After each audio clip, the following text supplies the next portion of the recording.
breasts. Are you there, Retro Bro? Is there an echo? Okay, I can fix it. I know what it is. I don't hear him. Retro Bro, are you there? Can you hear me? I can hear you. Yeah, I can hear you.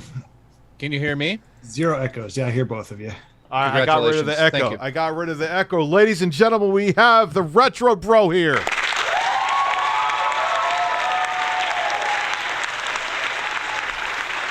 I know what I was doing. I fucked it up. So, Retro Bro, your name is John, actually, correct? Yeah, you can call me John. I'm not worried John. about first names.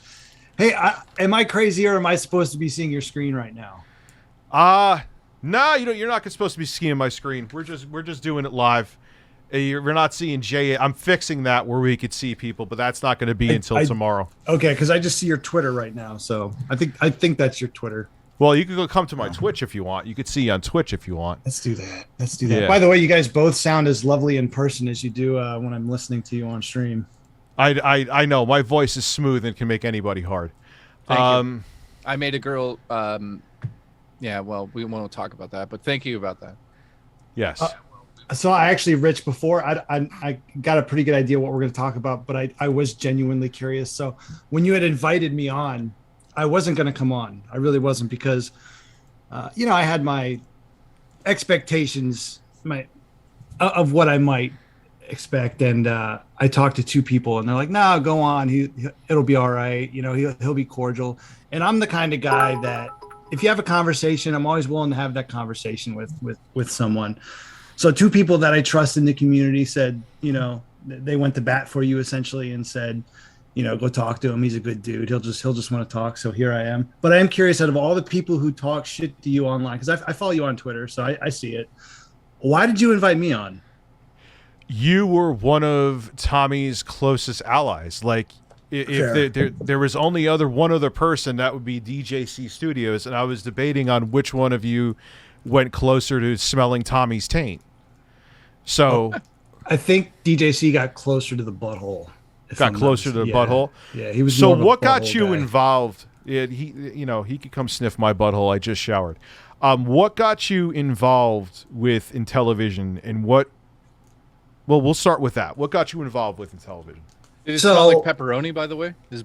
More salami. It had a sweeter smell to it.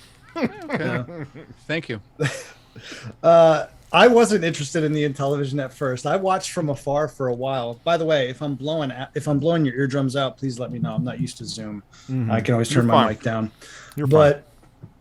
I wasn't really interested in it. I thought it was kind of silly. But at the same time, it was something new. And as a retro gamer and somebody who just literally has way too many consoles, I figured it might be kind of cool.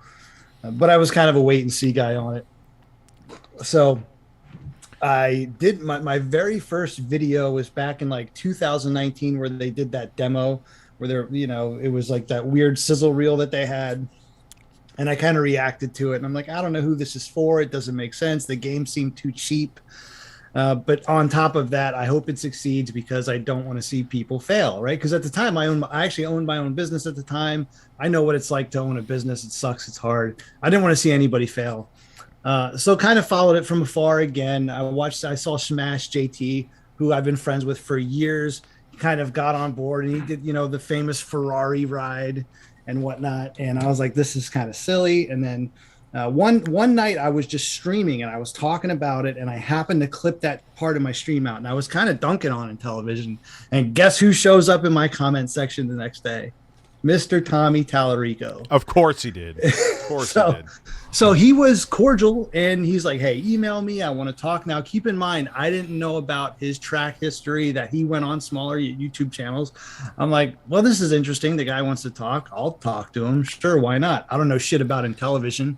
So my one buddy who is also eventually came to the cult with me, Cyrus, I asked him, I was like, hey, dude, I don't know shit about Intellivision. You are an Intellivision fan. Why don't you just come on with me? We'll interview this Tommy guy.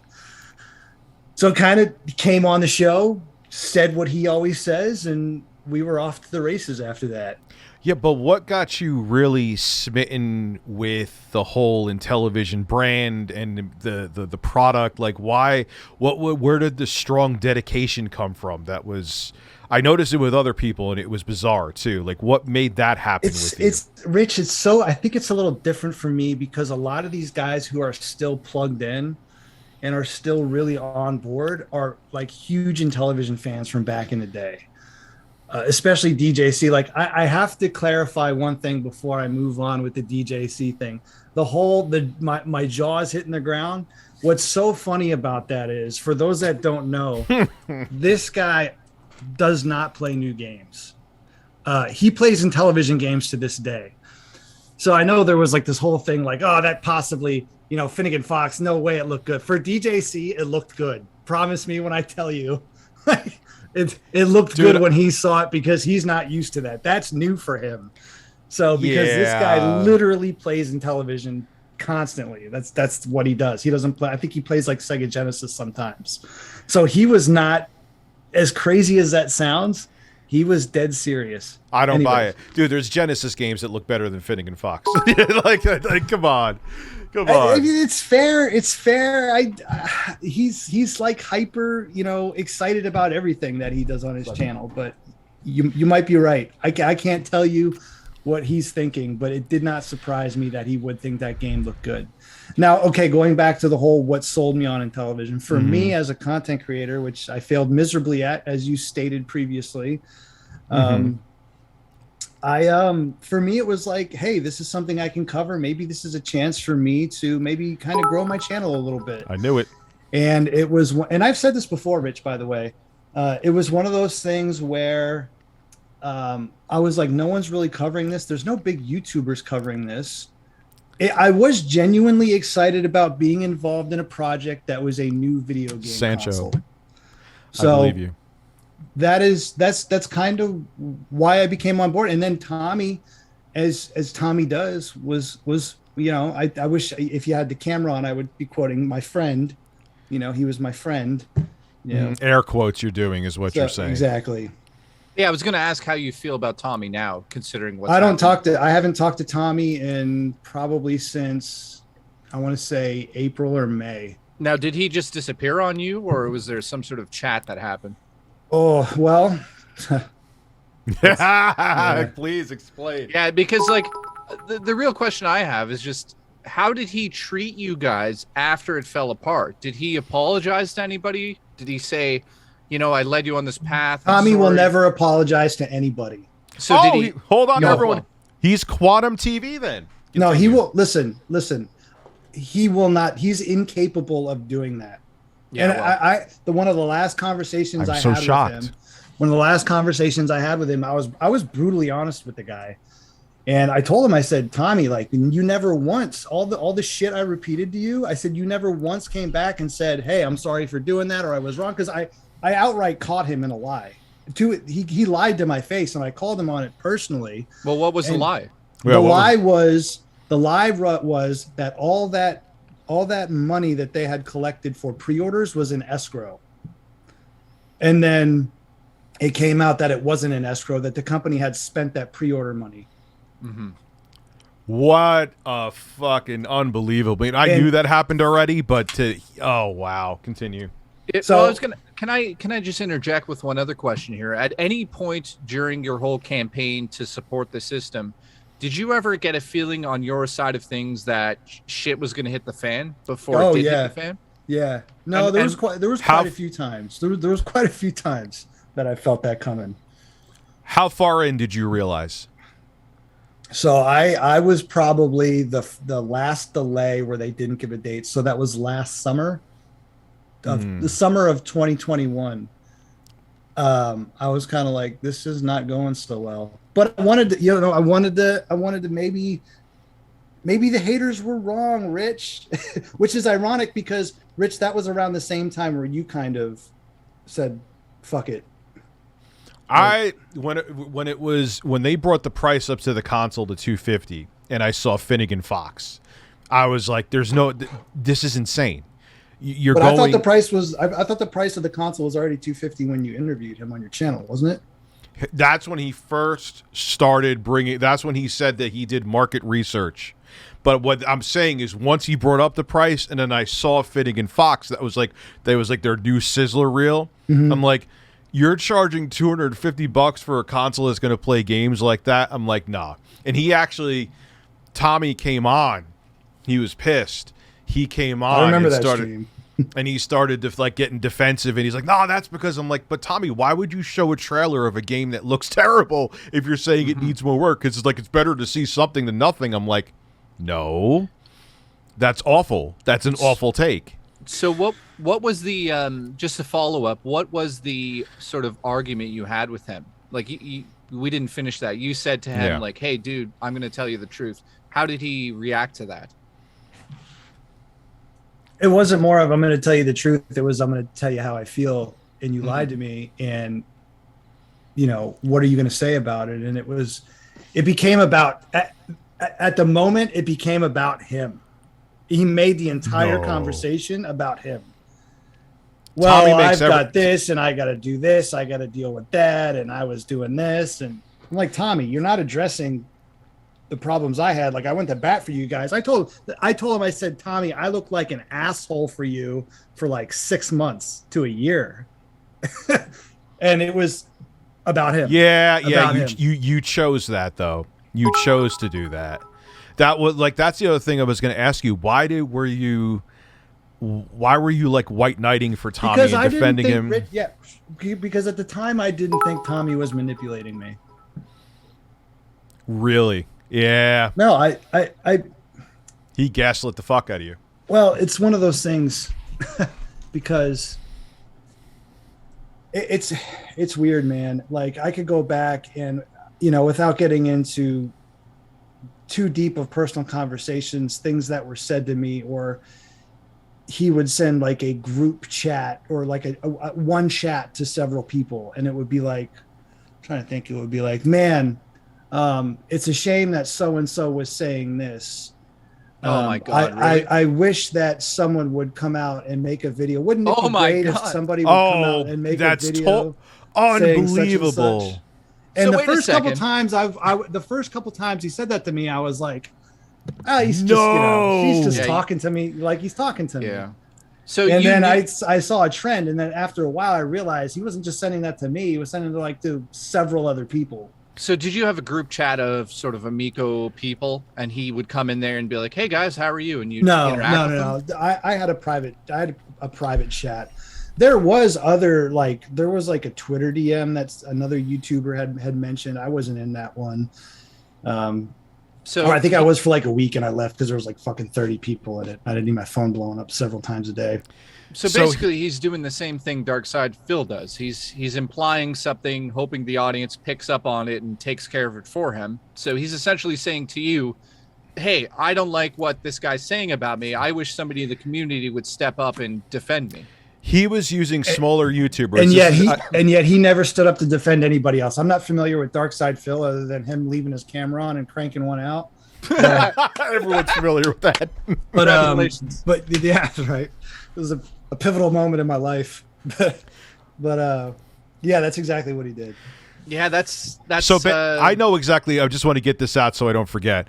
He basically was using you guys as free PR, and how he kept it free was by, we're friends. I wish they wouldn't say this about me.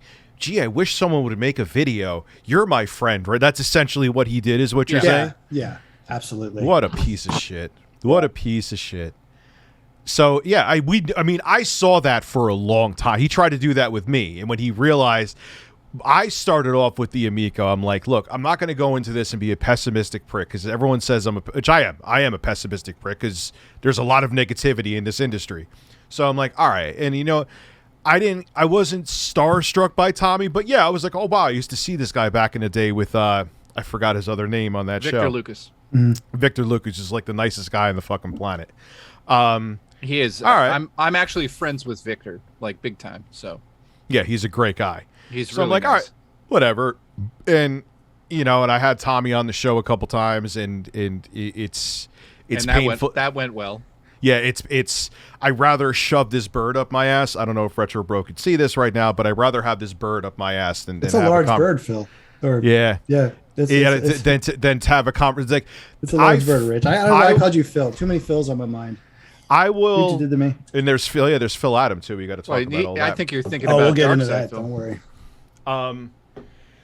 My failure, I will admit this, and I hold myself fully accountable, is that Tommy is so painful to talk to, and everyone who's doing bits and everything right now, I will answer all of them. It's just we're going to keep the flow going. I have Streamlabs open. I won't miss anybody.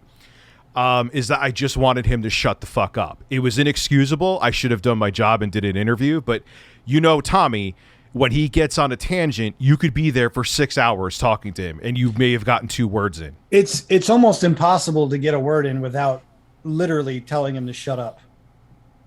Yes, you have to almost just be rude to the guy, like Tommy, shut up. I need to, you too much here. So I have a question. I mean, I don't want you to speak for anybody else, but maybe you can speak on this.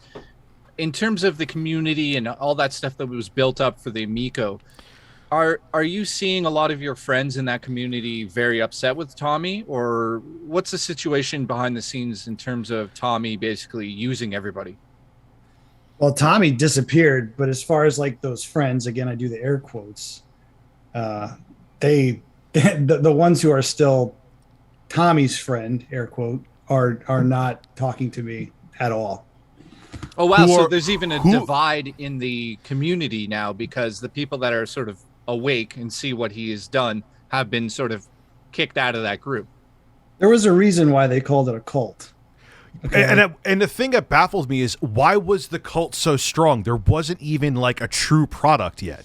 I would believe a cult more for the Ouya than the Amico doesn't even, it never even truly existed. So how did that even happen? It couldn't have just been opportunity, because there had to be something else. Like, what happened behind the scenes that got people so... Well, I mean, I think realistically it was just the idea of talking to Tommy and being part of it, right? I mean, that's a big part of it. For me, I didn't know who Tommy was prior to, honestly, before the Amico thing. I learned about his background later. I mean, when I think of G4, I think of Morgan Webb and Adam Sessler. That's who I used to watch. I don't really remember Tommy, because I watched it back in like the early 2000s, late 90s. I think they were on. But I learned about him after. But there's a comedy bit on YouTube. I don't know if you've ever seen this, but there's actually a comedian talking about this. And looking back in hindsight, it's kind of interesting, because he's like, he was making jokes about video game music, and these nerds like attacked him online for making fun of Tommy Tallarico. And like in hindsight, you look at that and you go, wow, that's interesting. So I think that's a big part of it. There's a big part of it that were huge fans of his that got an opportunity, like they saw him as a celebrity. And there was people like me who were small YouTubers and looked at it as it's like very hard to grow a channel. Like, it is. Yeah, but what would have kissing his ass benefited you with? He's an irrelevant guy who's a personality from the early 2000s. Yeah, he made a lot of money. Right. I think it was less about that and more of if this thing works out, then I was on the side of, it was just like gambling. Like, I was on the side of the right side. Right side? Okay, so it's probably a little bit harder to explain, because there was like this hater versus cult mentality amongst these small YouTubers. So a lot of people were kind of just, embedded into that mentality.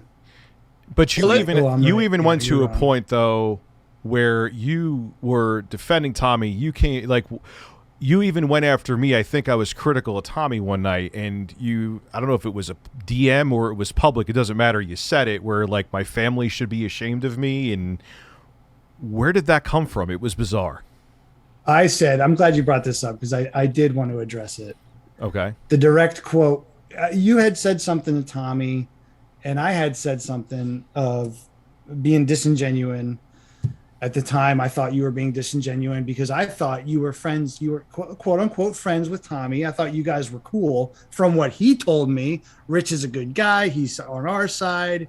He's, going to bat for us. He's pro Amico. So when I saw you flip, I was like, wow, that's fucked up. He kind of turned on his friend there, you know? And then Tommy's messaging me, I can't believe Rich did this. Wow, that's messed up. So he's using you as so he's a coward that was using you as a guard dog. Well, all I'm saying is he didn't go after you on Twitter. I did. Right? He did later on. Yeah, you did too. Yeah, and but that Rich, was. Yeah, what were you gonna say? Before I go on, I do want to address the family thing because I apologize if it came off as I was attacking your family because honestly, I said it in my live stream. I don't know your family. I don't know. That's none of my business. I don't care. That's your personal life.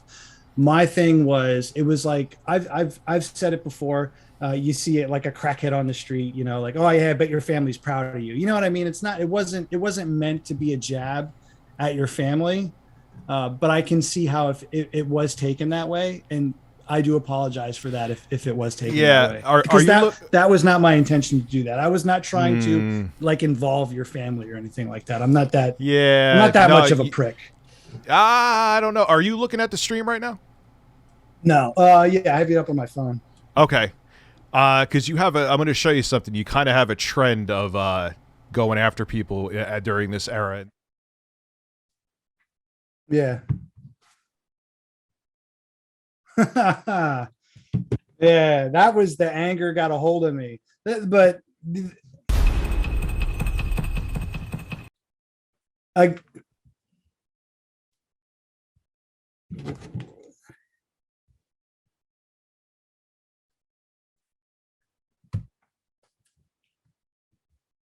All right. I did say it. The tweet's still there. I didn't delete it. That was because you were defending the Amico? What happened? No, that had nothing to do with the Amico. That had nothing to do with the Amico. That was a total separate issue. Like, honestly, that was so long ago. I don't even remember what I was arguing with about the guy. That's long for me. I got a lot going on. Yeah. I'm just saying, though, it just kind of shows a trend of how you get with this. And so what I'm kind of boiling this down to is that you were seeing an opportunity with. Did you even actually think the Amico was promising, or you were just like, all right, this could, if I'm on the right side of this, I could get a following on YouTube? Did you actually think it was promising, or you just were like, okay, I'm gonna latch onto this? No, I think at the beginning I was excited about it, and I did just want to honestly cover it. But so realistically, like, you know what? I'm going to just say this. If you just came to the party to get views, that's fine. That's why you're doing YouTube, and that's why you're on we YouTube all want to views. this day. We want views. Was it part of it? Yes, Jay. Yes, it was. But at the same time, I was excited to be covering a new console. Like, I didn't have this opportunity with the Ouya. I didn't have this opportunity with like the arcade one up or anything like that. So I figured this was a good opportunity for me. But you didn't see like the red flags until like very like, because that when you got into that back and forth with me, that was really late. Like, you didn't. When was see that? anything. Do you still have those tweets? Was that like... I don't still have them. We all know it, but like, what that was. Well, like, Rich, what does it matter? Like who is the grand arbiter to say when it was and wasn't too late, though? Because I know you said, oh, you waited way too long. Like, at least Smash got out early. I was like 3 weeks after Smash. It was really right around the same time frame. And Smash got out late too. He got out at almost the 11th hour. Well, you were still on. For me, because of that, it was honestly, for me, it was that closeness with Tommy. And then when I found out he lied to me, I was like, dude, he lied to me. And then he wouldn't even apologize for it. So I was like, fuck this, I'm out. I'm not going to keep doing this for you. So you haven't talked to Tommy. Like, what is Tommy doing right now? You haven't talked to Tommy since? I don't know. I haven't talked to Tommy since like I said, April. And how did that end? Did he just basically say F you, or was there any conversation? No, there wasn't like an FU. There was a pretty much he would always say, like, just so you know, our friendship doesn't come down to the success of the Amico. And I'm like, that's interesting. So full of shit. Because the second I left, that was not the case. Like, he doesn't. So let's just give you a second right now to really clear the air to everybody in the community and Tommy and even Rich here. What is your overall sort of view of what happened here, and how are you feeling at the end of the day? Like, do you feel like what you've done here is good, bad? You know what I'm saying here? Well, in the grand scheme of things, good and bad, like as far as what, like just my Amico coverage? Well, yeah, just the Amico coverage at this point, because it is basically dead in the water now, and you spent so much time and energy trying to invest to get, some views back. Do you have anything what I'm saying is, do you have anything to say to Tommy that he might hear? Because he might actually be watching all of this stuff, because we're giving you the opportunity to talk directly to him, because he's never going to talk to you again, man. He's not your friend. He's not popping up to be like, hey, sorry, I disappeared for 8 months. I'm your friend still. So he's not inviting you to the barbecue. So yeah, we want to give you the opportunity to basically clear your mind here. How do you feel about the whole situation at the end of the day with Tommy? Do you consider yourself friends? Is there anything you want to say to him? No, I don't believe we're friends. I don't believe we are. I mean, I've said everything I needed to say to him personally. I mean, he manipulated a bunch of people, and there's people that are still kind of holding that candle for him even after he's gone. Well, wasn't there there was actually, they sent out like prototypes to some of the super. Okay, I got a good story for this. Yeah, give us that story. You asked me why did you stay on? Why did you stay on? So they have been promising these test units to YouTubers for over a year. I have actual documentation records that I could show, which I'm going to do on my channel, that showed that these units were promised since February of this year.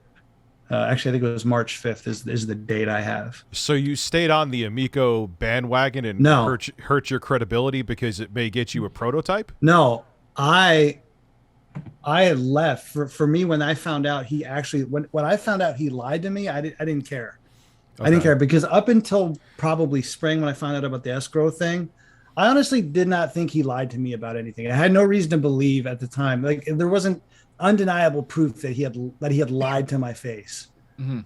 So when I found that out, I was like, dude, I don't care. Like, you can give me whatever you want. I'm not going to sell my credibility for a fucking test console. So you already did that, though. You already sold your Rich, credibility. what do you want me to say, Rich? Yes, I did. Okay. Yeah, I did. That's why I'm on here. That's why I've done multiple streams apologizing. You said I didn't apologize on one of my streams. I absolutely did. I apologize to a lot of people. Well, you just had a stream up recently where you made fun of my audience, saying that, Well, we made fun of a lot of people on that stream. You should watch the whole stream. We did. We watched the whole thing. No, you watched an outtake that I was talking about you. The stream was like 2 hours long. You weren't the only one that caught some fire on that stream. Okay. And but why was that? Why? But that wasn't an Amico related stream. It doesn't matter. You were talking about the fact that all I had was an apology. Hold on 1 second. Hold on 1 second. I think somebody tried to bring him a pizza and he's not hungry. Anyway, so what was I saying? People don't understand that I'm trying to. What was I saying? Basically, we're going in circles about the stuff that, that live stream about Rich catching some fire there. Yeah, what was you recalled? You said most of my audience is probably. First off, I had a sponsor in a video saying I made a mistake about interviews. It wasn't that I was EDP 445. You went after me with that. Well, hold on. Hold on. Back up again. EDP 44. What is that? No, you were saying that it wasn't like I did something absolutely terrible. I was saying that I should have done a better job with the interviews. So you went in the whole thing with that. Then you went into the whole thing with me. Oh, how does he have it's a vitamin drink. Why does a fat guy have a vitamin drink? It's not working for him. Then you went into that. Most of my audience probably is about 700 pounds, I bet. You went into all that stuff, dude. You were salty as fuck on there. I wasn't salty. We were having fun in the chat. I wasn't salty. We were having fun in the chat. My audience was feeding off the audience. It's no different than when you went on stream, Rich, and you called, Mike Mullis a ball sack liquor. The guy's wife, that British guy, that his wife was lying. It's no different than that. You do the same thing.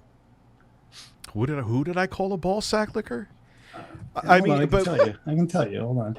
Yeah, Mike Mullis in one of the reaction videos. Who is Mike Mullis? He's one of the Intellivision cultists.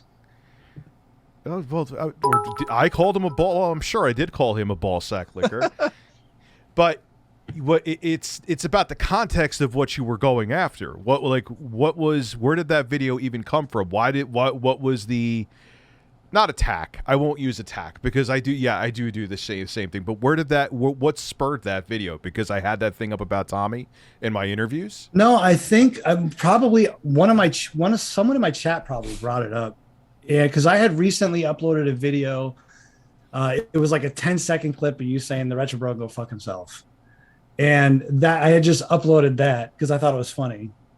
I'm like, why does this guy care so much about me? I'm like 3.5K subs. So I uploaded it. And then somebody in my chat had brought it up. And at the time in the live stream, we were just reacting to a bunch of videos. We were just like finding videos. Like I reacted to an MJR video. There was like other couple small YouTubers we reacted to. The Metal Jesus. The Metal Jesus. We were making fun of his bare feet because he did a video of this racing game and he's like on the steering wheel barefoot. It was funny. I mean, we're just hanging out. Well, I have a question. So, do you, at this point in time, you're completely and utterly done with Tommy, correct? Correct. And the real question is like, what about that whole friendship? If he came back to you and said, "Hey, I went through a hard time and all this stuff," would you even take a second to talk to him, or how do you feel about that? I mean, he would need to apologize for what he's done, and I don't know if he's capable of doing that. Yeah, I haven't seen him. I looked at Video Games Live. He hasn't done a show since April. I know something happened with his family. I'm not going to go into that. I won't. But he hasn't done it. Like he's like in witness protection right now. He lied to so many people. He actually came and said to me after I was like, he said that I needed to seek help. He actually DM'd me right after a live stream. He told me he told me he sent that tweet or that what a bizarre thing for not at the time he wasn't the CEO anymore. Like could you imagine like Mark Cerny going and say coming into my DMs and saying that I need help? He had in gaming racist. I actually have that on the soundboard. Like, all right, man. Look, in Tommy's defense, I think that's one of the few things he actually did apologize for was the gaming racist thing. Did he? Yeah, did because he? Where? It was on a Reddit thread. It was on a thing called like Entering the Lion's Den, where he supposedly apologized for a lot of people, but a lot of people said it felt disingenuous at the time. If I could find it afterwards and send it to you, Rich, but that's the only time I ever recall him kind of going back on some things. But it was still like one of those apologies where it's, well, I apologize, but this happened. Or he would apologize and then make a justification for it as to why he did it.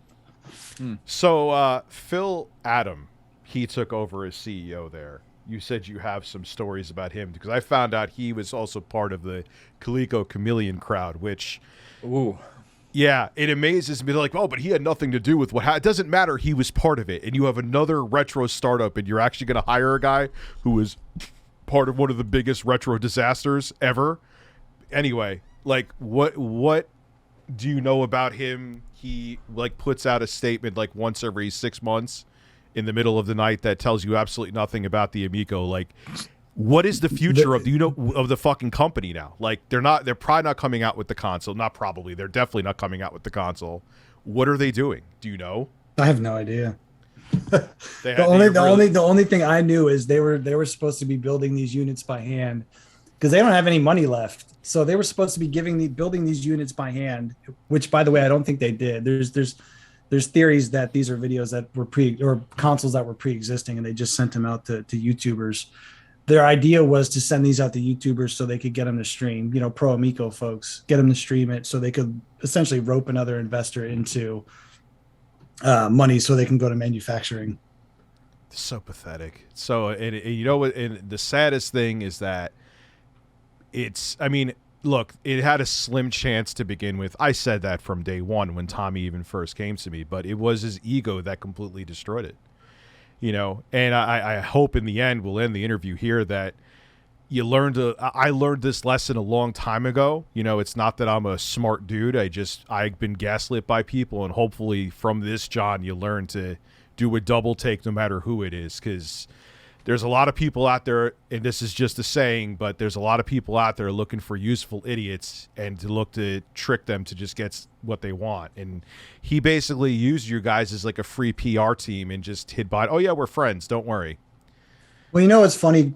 It's funny you mentioned that, because I'd been doing YouTube for like 4 or 5 years before Tommy came around on my channel. And I was always kind of just the guy who just gave my opinion on shit and then left it be. And there was a few, I mean, do you remember the Dreamcade replay? Do you remember that? No. Okay. It was another failed console. It was essentially a mini PC with this custom built front end that would actually download the ROMs for you on its UI. So it was illegal as fuck. Okay. But I made like 2 videos like saying it was bullshit, it was crazy. And then I think that silver haired dude, I can't remember his name, but he made a video hating on it. Who's a bigger YouTuber. I think he has around 100,000 subs now. And I got a lot of shit for it, and I'm like, whatever. And then the television came around. I was like, well, maybe I won't give this one so much shit, because I got hate last time. Last time I gave something shit. But, you know, it is what it is. I should have stuck to my guns and just, you know, in hindsight, would I have done it again? I did actually get to meet 2 people that I've known for years in real life out of it, you know? So I don't know, you know? Yeah, I've had that. That's as a person who's also been gaslit by not Tommy, but someone like that's a carrot at the end of the stick. Like like, hey, look who I know.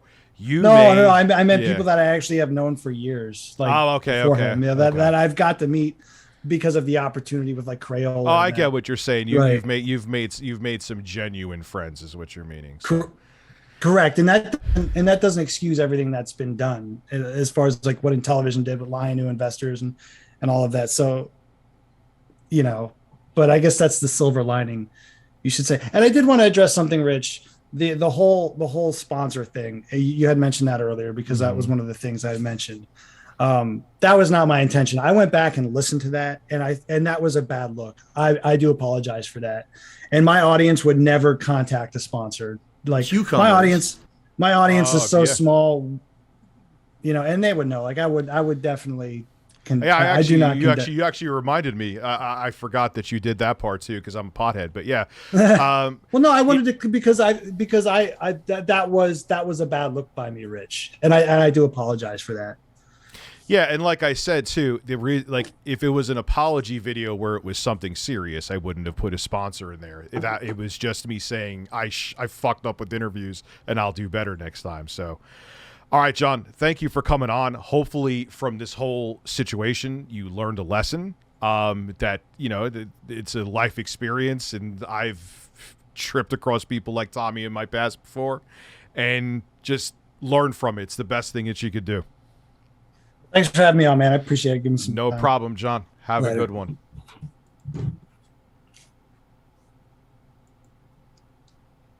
Listen.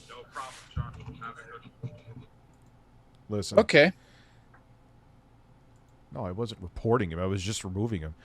He wasn't expecting that tweet, was he? No. Well, I mean, yeah. Like, what are you going to say about that tweet? That's just, he didn't really even confront it or apologize for it, which I thought. He's like, well, I didn't delete it. And I was going to do it. You could hear it now, too. Congratulations.